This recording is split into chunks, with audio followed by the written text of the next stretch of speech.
दामाद की सास पार्ट 1। कावेरी जी के पति का देहांत हुए काफी वक्त हो गया था। कावेरी जी की 3 बेटियां थी, ईशा, मोहिनी और सुहाना। तीनों ही काफी होशियार और नौकरी करने वाली थी। लेकिन उन तीनों से कावेरी जी इतना प्यार करती थी कि उनकी शादी की उम्र होने पर भी उन्हें पराये घर भेजने का उनका मन ही नहीं हुआ। अरे तुम तीनों मेरे कलेजे का टुकड़ा हो।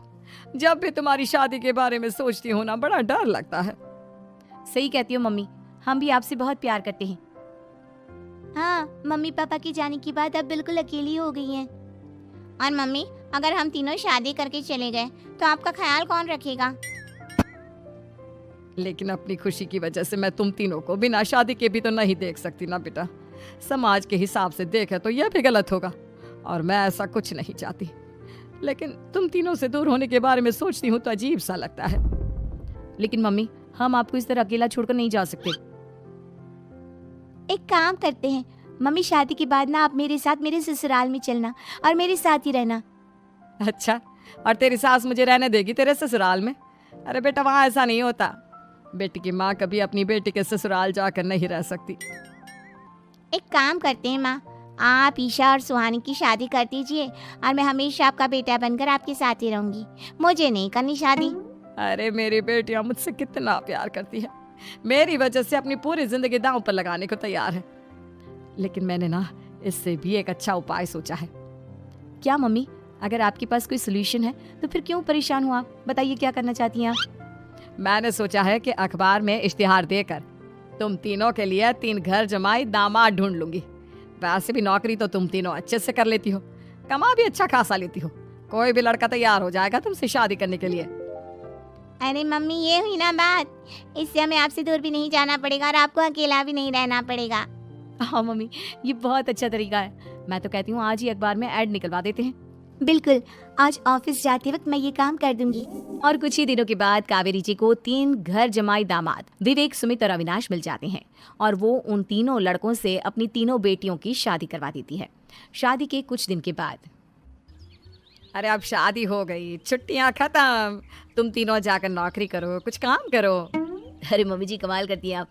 अब घर जमाई इसलिए थोड़ी ना बनाए कि हम बाहर जाकर नौकरी करें। मम्मी जी, मेरा तो घर जमाई बनने का मकसद ही यही था कि कमाने वाली बीवी मिल जाए।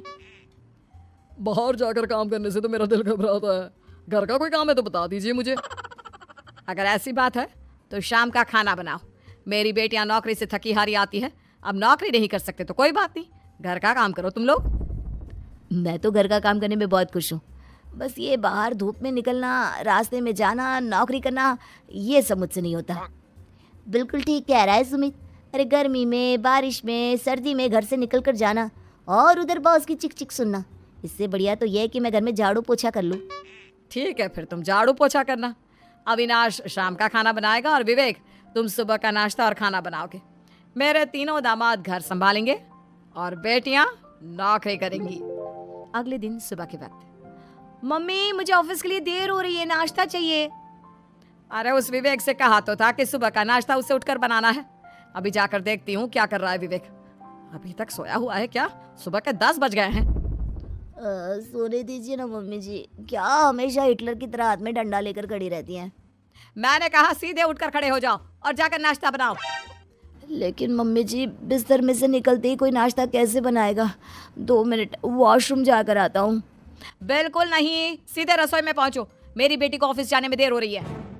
कुछ देर के बाद, हे भगवान, दोपहर के 12 बजे हैं लेकिन घर इतना गंदा पड़ा है। सुमित से कहा था मैंने समय पर झाड़ू पोछा कर देना। सुमित, कहाँ हो तुम? क्या हुआ मम्मी जी? सुबह की चाय तो पीने दीजिए, आप ही याद करती हैं, चिल्लाती ही रहती है। ये सुबह की चाय है या दोपहर की चाय? अगर तुम 12 बजे उठकर सुबह की चाय पियोगे तो क्या शाम का खाना रात के 3 बजे खाओगे? मम्मी जी चिल्लाइए मत, बताइए बात क्या है? अरे 12 बज चुके हैं, अभी तक झाड़ू पोछा नहीं हुआ, घर में देखो कितनी गंदगी है। अच्छा, तो आप इसलिए परेशान हैं। वो क्या है ना मम्मी जी, आज मेरे हाथ में दर्द हो रहा है। रात को उल्टी करवट से सो गया था, हाथ हिलाया भी नहीं जा रहा। कौन से हाथ में दर्द है दामाद जी? इस सीधे हाथ में मम्मी जी, हाथ हिल भी नहीं रहा है। विवेक, सुन लिया तुमने? सुमित के हाथ में इतना दर्द है कि बेचारे का हाथ भी नहीं हिल रहा। आज तो ये खाना भी नहीं खा पाएगा, तो एक जन का खाना कम ही बनाना। ठीक है मम्मी जी। अरे नहीं नहीं मम्मी जी, मेरे कहने का मतलब वो नहीं था, मेरा मतलब है खाना तो खाऊंगा ना। अरे लेकिन कैसे, हाथ तो हिल भी नहीं रहा है। अरे मम्मी जी, आपको ना किसी जेल में जेलर होना चाहिए था। बेकार में हमारी सास बनकर जिंदगी खराब कर रही हैं। अरे लगाता हूँ पोछा, एक बेचारा घर जमाई और कर भी क्या सकता है। शाम को जब ईशा, सुहाना और मोहिनी ऑफिस से लौट कर आती हैं, मम्मी, शाम के खाने में क्या बना है? अब ये तो तेरे पति को ही मालूम होगा ना बेटा, उसने ही खाने की जिम्मेदारी ली थी। लगता है मम्मी आपने ये घर जमाए वाला तरीका अपनाकर मुसीबत मोल ले ली है। आपके तीनों घर जमाए कितने आलसी हैं। मेरे वाले को देखो, दोपहर के 12 बजे सुबह की चाय पीता है और काम क्या करना चाहता था? घर का झाड़ू पोछा। मम्मी बता रही थी कि आज उसने घर का झाड़ू पोछा शाम के 5 बजे किया था। अब क्या बताऊं बेटा, सुबह से हाथ दर्द का बहाना करके बैठ गया था। कहता है हाथ में बहुत दर्द हो रहा है, हिला भी नहीं जा रहा।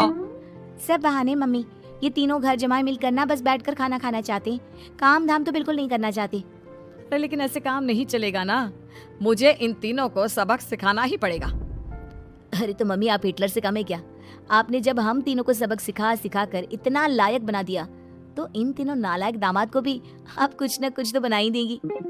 हाँ मम्मी, बस अपने अंदर के हिटलर को बाहर लाइए और अपनी तीनों दामादों को अच्छी तरह से सबक सिखाइए। रही बात आपकी बेटियों की, तो हम तीनों तो हमेशा से आपके साथ हैं। अरे लेकिन बेटा, इस काम के लिए तुम तीनों को मेहनत करनी पड़ेगी।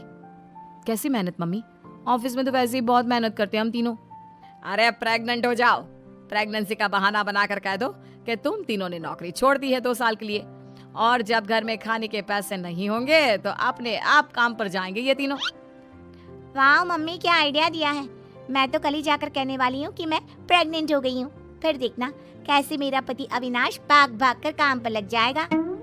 और फिर 2 दिन के बाद, सुमित, मैं ना प्रेग्नेंट हूँ और इसलिए अगले 2 साल के लिए मैंने अपनी जॉब छोड़ने का फैसला ले लिया है। विवेक, पापा बनने वाले हो तुम। अब से ना तुम्हें ऑफिस जाना होगा, क्योंकि मैं तो 2 साल के लिए छुट्टी पर चली गई हूँ। अविनाश, अब तुम्हें जिम्मेदारी संभाल लेनी चाहिए, वरना ये घर कैसे चलेगा? हम दोनों मम्मी पापा बनने वाले हैं। लेकिन कावेरी के तीनों आलसी दामादों पर अपनी बीवियों की बात का कोई असर नहीं हुआ। धीरे धीरे कावेरी जी को चिंता होने लगी, क्योंकि उनके प्लान के हिसाब से तीनों बेटियों ने ऑफिस जाना बंद कर दिया था। आखिर क्या तरीका अपनाएंगी कावेरी अपने आलसी दामादों को काम करना सिखाने के लिए? जानने के लिए सुनिए इस कहानी का पार्ट 2।